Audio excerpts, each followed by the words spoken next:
আসসালামু আলাইকুম। আজকে দেখুন একদম পারফেক্ট সরিষা ইলিশ রেসিপি।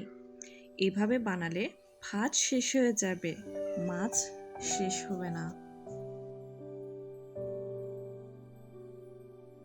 উপকরণ: ৫ থেকে ৬ পিস ইলিশ মাছ, সরিষা বাটা ২ টেবিল চামচ, কাঁচামরিচ ৫ থেকে ৬টা, হলুদ গুঁড়া ১.৫ চামচ, লবণ স্বাদমতো, সরিষার তেল ৩ টেবিল চামচ, পানি অল্প পরিমাণ। প্রথমে মাছ ভালো করে ধুয়ে নিন, মাছের সাথে লবণ ও হলুদ মাখিয়ে নিন। এবার সরিষা বাটা, কাঁচামরিচ ও একটু পানি মিশান, মাছের সাথে মিশিয়ে দিন সব মশলা। উপরে সরিষার তেল ছড়িয়ে দিন, ঢেকে মাঝারি আঁচে ১০ থেকে ১২ মিনিট রান্না করুন। মাঝে একবার উল্টে দিন মাছগুলো।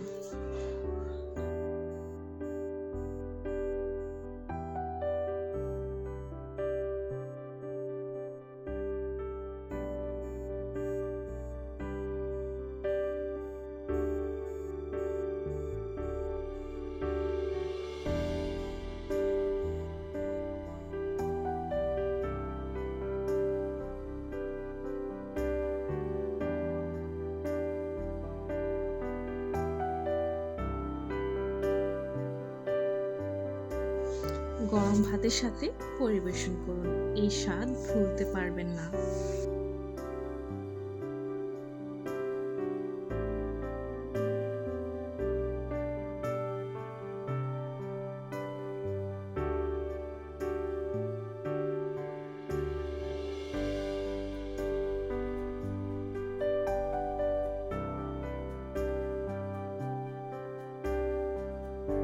চলুন এবার সর্ষে ইলিশের সাথে আলুর ভর্তার রেসিপিটি বলে দিই।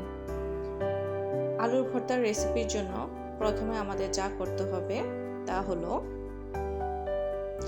আলু ৪-৫টা, পেঁয়াজ কুচি ১টা, কাঁচামরিচ ৩ থেকে ৪টা, সরিষার তেল ১ থেকে ২ টেবিল চামচ, লবণ স্বাদ মতো, ধনেপাতা কুচি অল্প পরিমাণে।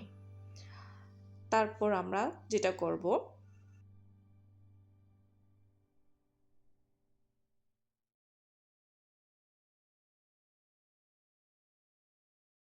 প্রথমে আলু সেদ্ধ করে খোসা ছাড়িয়ে নেব। একটি বাটিতে আলু ভালো করে মেখে নেব।